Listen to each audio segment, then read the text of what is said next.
మావోయిస్టులు సర్కార్ శాంతి చర్చలు చేయాలని ఎందుకు డిమాండ్ చేస్తున్నారు? ఉద్యమకారులు నేల కొరుగుతున్నందుక, లేకుంటే అసలు మావోయిస్టు పాట అనేదే లేకుంటే అవుతుందన్నా?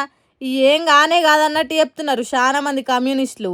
2026 వరకు మావోయిస్టులు అనేటోళ్ళనే లేకుండా చేస్తామన్నది సెంటర్ సర్కారు. దానికి బదులు మావోయిస్టులు దేనికోసం అయితే పని చేస్తున్నారో దాన్ని నెరవేర్చితే సరిపోతుంది కదా అంటున్నారు.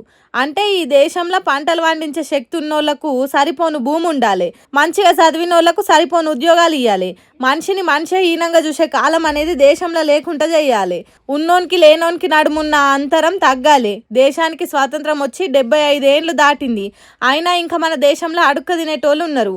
అట్లా లేకుండా వాళ్ళని హక్కున చేర్చుకొని అడుక్కునుడు దూరం చేయాలి. 7% ఉన్న గిరిజన బిడ్డలను మనుషుల తీరుగా చూడాలి.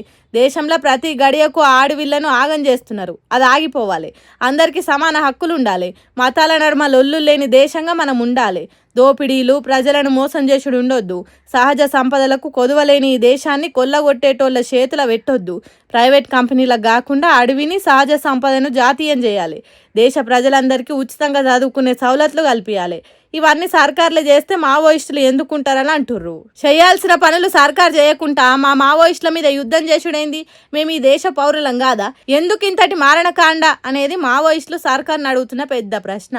ఇక ఇంకో ముచ్చట ఏంటంటే, ఆపరేషన్ కగార్ పేరుతోని మావోయిస్టులను లేకుండా చేయాలనే పేరుతోని అమాయక ఆదివాసీ గిరిజనులను పొట్టున పెట్టుకుంటున్నారు. పోలీసుల కాల్పుల్లా జీవిడిచినోళ్ళు 10% మావోయిస్టులు అయితే కడమ 90% మంది అమాయక ఆదివాసీ గిరిజనులే అంటుర్రు. అగో అందుకే శాంతి చర్చలు జరపాలి అంటున్నాం. అంతే తప్ప మొత్తానికి మావోయిజం పోతుందనో మా ప్రాణాలు పోతున్నాయనో కాదు అన్నట్టు చెప్తున్నారు. మావోయిస్టులు చెప్తున్నది దేశ ప్రజలు అర్థం చేసుకోవాలని కోరుతున్నారట.